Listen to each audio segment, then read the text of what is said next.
Bueno, hola chicos, chicas, ¿cómo están? Espero que estén bien.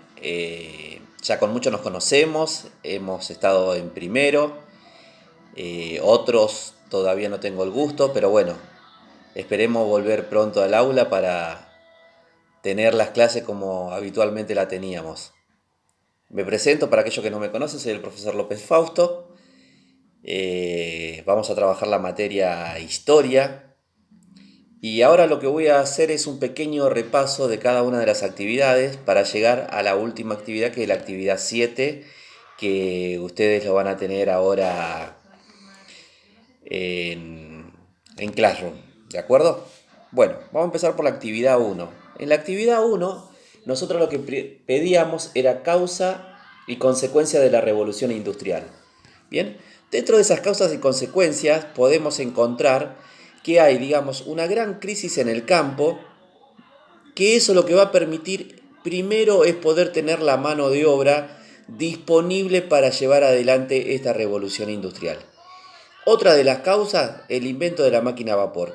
Si en eso no hubiese sido posible poder llevar adelante esa transformación industrial, ¿bien? Recuerden que antes de esto, la mayoría de las cosas que se elaboraban, de los productos, eran todos artesanales, ¿bien? Se llevaban adelante en pequeños talleres y no en fábricas, que es diferente a un taller. La fábrica ya es algo más complejo, donde trabajan más personas, donde hay un mayor control, donde se controla el tiempo. El reloj también es fundamental en esto de poder controlar. ¿Y por qué digo? Porque con el reloj uno no tiene excusa para llegar tarde, ¿bien?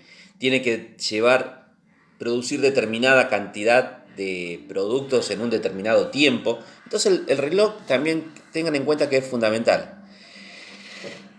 Hay expansión de las líneas ferroviarias gracias al invento de la máquina a vapor. Eso lo que va a hacer es, digamos, unificar un mercado. O sea, todo lo que antes tardaba mucho tiempo en trasladarse de un lugar a otro, ahora con el ferrocarril es mucho más sencillo. Causas miles. Tiro dos para arrancar. Consecuencias. Bien. Hay una, digamos, ¿cómo les podría decir el término? Una conexión mundial desde lo económico, se podría decir. El transporte también es mucho más acelerado por mar, comienzan a hacerse barcos más grandes, ¿bien? Todo ese producto excedente que fabrica la fábrica hay que ubicarlo, hay que venderlo. ¿Dónde van? A las colonias, ¿bien? Estados Unidos en el norte, América en el sur. Y ahí en América va a haber un gran problema porque los ingleses, o sea, Gran Bretaña, va a querer ocupar un mercado que hasta ese momento es monopolio de España. ¿Qué quiere decir esto? Que el único que podía vender en América del Sur era España. Entonces, digamos, entre Inglaterra y España, que después va a ser Inglaterra la que va a financiar muchos de los procesos independentistas en América para 1810. Bien, otra consecuencia de esto es, digamos, cómo se traslada, digamos, la población a los ámbitos urbanos. Comienza a aumentar el número de habitantes en las ciudades gracias a la expansión industrial. Esos son, por tirar dos ejemplos de cada uno. Bien, otro de los puntos era el tema de la Revolución Francesa, causas y consecuencias. Las causas son, digamos, la monarquía absoluta, un, digamos, exceso de poder, abuso de poder sobre gran parte de la población, pobrezas, crisis agraria. Esas son parte de las causas. Consecuencias, una nueva forma de gobierno, división de poderes, ejecutivo, judicial, legislativo. Bien, caen las monarquías absolutistas, comienzan a surgir los estados modernos. Este es un pequeño repaso. Ustedes después tienen mucho más para hacer con las copias o link que yo le pasé. El segundo punto de ese trabajo era el del coronavirus, que todos saben, digamos, que estamos atravesando por esta situación. Bien, ya pasaron 2 meses. Si ustedes me entregaron el trabajo tenían unos datos, ahora si entregan los trabajos son otros datos. porque en esa lista no estaba Estados Unidos, hoy está Estados Unidos, está Brasil como países más afectados. Bien. Después tenemos la actividad 2, que son causas internas y externas de la Revolución de Mayo. Dentro de esas causas internas y externas de la Revolución de Mayo, podemos encontrar como causas externas, digamos, sobre todo la invasión de España, perdón, la invasión de Francia a España.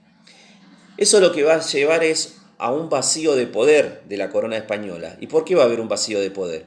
Porque el que va a ser apresado es Fernando VII, que hasta ese momento es el rey de la corona española.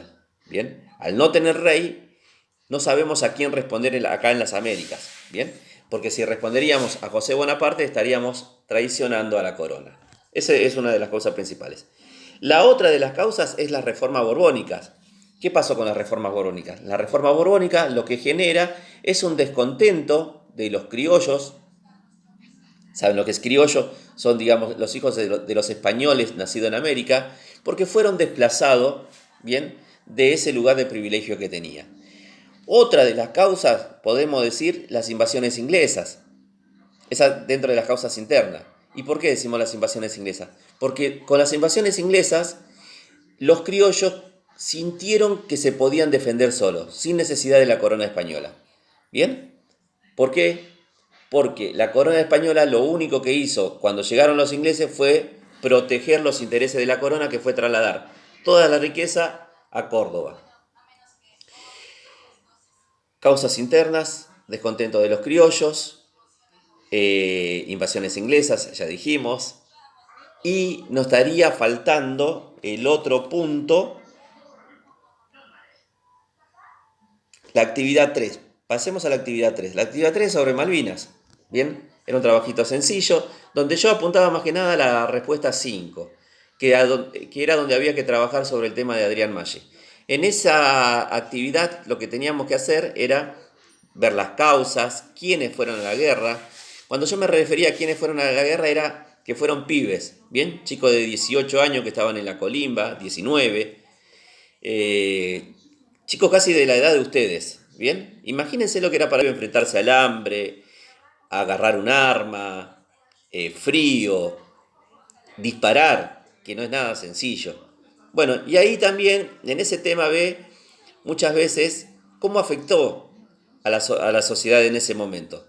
Cómo afectó y cómo también está la ignorancia por parte de ese docente que juzgó tal vez sin tener el conocimiento de lo que le pasaba al alumno. Y a nosotros muchas veces nos pasa eso, que juzgamos sin saber lo que le pasa a ustedes, que no estudian porque muchas veces decimos que son vagos, que no quieren estudiar, que no les interesa, pero sin saber a veces los problemas que tienen ustedes. Por eso, hoy más que nada, en esta situación en la que vivimos, el docente es muy consciente de eso, ¿bien? Y también es muy considerado. Así que chicos, los trabajos que entreguen en fuera de término, quédense tranquilo que van a estar aprobados siempre y cuando estén bien. ¿De acuerdo? Vamos a tener mucha consideración con eso. Bien, actividad 4. Invasiones inglesas, que ya más o menos lo repasamos. Trabajamos el término de criollos, quiénes eran los criollos, y el concepto de pueblo. Bien, empezamos a hablar de pueblo. ¿Qué es el pueblo? El pueblo es un término muy complejo para trabajarlo. Bien, cuando hablamos de pueblo, entran un montón de actores sociales. Entra el criollo, entra el indígena, entra el mestizo, ¿bien? Entra el sambo. Todos esos actores sociales están dentro de lo que se considera pueblo. ¿De acuerdo? Y luego trabajamos quién era Liniers. Y acá viene de vuelta a lo que fue el avance de Napoleón Bonaparte sobre España. Liniers era francés y por lo tanto, como francés, era muy, ¿cómo le podría decir? Nadie confiaba porque decía que defendía los intereses de Napoleón Bonaparte. Bien, gran parte de los conservadores desconfiaban de Santiago de Liniers porque decía que en realidad apoyaba a Napoleón Bonaparte, cuando en realidad no era así. Porque él lo primero que hizo fue defender los intereses de la corona española. Entonces, luego, para 1809-1810, va a ser fusilado por traición. Ese es un tema que vamos a trabajar un poquito más adelante también. Y el otro tema fue la importancia del cabildo. ¿Por qué era importante el cabildo? El cabildo era importante porque ahí era donde se discutían todas las cuestiones políticas, todas las decisiones que se tomaba pasaba por el cabildo. Era un lugar de encuentro, ¿de acuerdo? Un lugar de debate, un lugar de, digamos, bastante agitado a la hora de tomar decisiones políticas, sobre todo para 1809 y 1810. La actividad 5 era el crucigrama, bien, donde yo ahí voy desarrollando, en el texto vamos desarrollando cómo se llevaron adelante los procesos independentistas, bien, en toda Latinoamérica. El primer país que se va a independizar, como ustedes ya lo saben, es Estados Unidos para 1776 y después van a venir los países de América Latina. Dentro de este proceso van a haber dos etapas. Una va a ser de 1810 a 1815 y la otra va a ser de 1815 a 1826 aproximadamente. ¿Dónde está el quiebre? Que de 1810 a 1815, en realidad 1808 a 1815, Fernando VII es prisionero.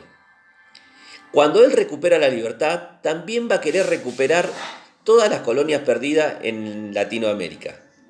Esas colonias perdidas son España, el Virreinato del Río de la Plata, Perú, Caracas, México, que hasta ese momento era Nueva España. Todos estos territorios ya habían sido perdidos por la corona española. Intentó nuevamente, enviando grandes tropas, grandes cantidades de realistas a América, recuperar todo este territorio perdido. Bien, eso por un lado. Y después, para 1800... Perdón, 1800 olvídenselo. Ese era el crucigrama. Bien, pasemos a la actividad 6. Disculpen, pero soy nuevo en esto y me cuesta un poquito, pero ya lo vamos a ir llevando adelante. No se olviden, por favor, de suscribirse, así les llegan las notificaciones semana tras semana de lo que vamos a ir viendo en clase. Y la actividad 6 era causas y consecuencias de la Revolución de Mayo, que más o menos lo trabajamos. Bien, primeros gobiernos patrios y la idea de Moreno y Saavedra. Bien, primer gobierno patrio se produce en 1810, mayo de 1810, cuando se crea el primer gobierno patrio. ¿Por qué? Porque en esa Revolución de Mayo lo que vamos a comenzar es el comienzo del Estado Nacional. ¿Y por qué digo esto? Porque nos vamos a empezar a desprender de la corona española. Vamos a dejar de ser colonia y vamos a pasar a ser un Estado independiente. No en 1810, sino recién en 1816. Pero para 1810, de 1810 a 1816 teníamos que generar una serie de cambios.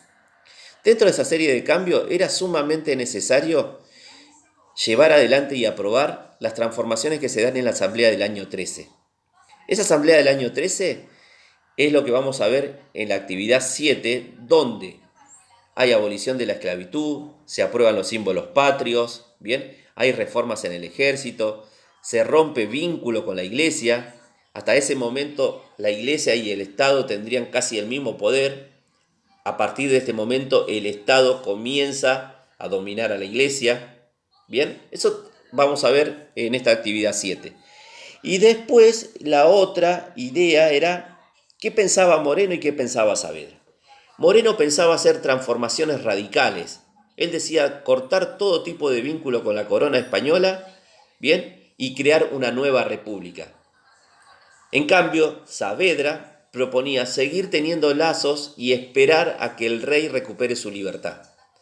¿Y por qué? Porque tenía muchos vínculos comerciales y era favorecido por la corona. ¿De acuerdo? Eso está, digamos, en uno de los links que yo le puse ideas de Saavedra, ideas de Moreno, así que a partir de ahí comiencen a trabajar esos términos. Por favor, entreguen los trabajos, no se dejen estar. Quedan solamente 3 semanas para terminar esto, el primer trimestre, y tener la nota de ustedes. Bueno, chicos, sin más, espero que no sea muy pesado, ya los otros videos van a ser mucho más cortitos, porque no tengo que estar explicando las clases anteriores, salvo que ustedes lo pidan.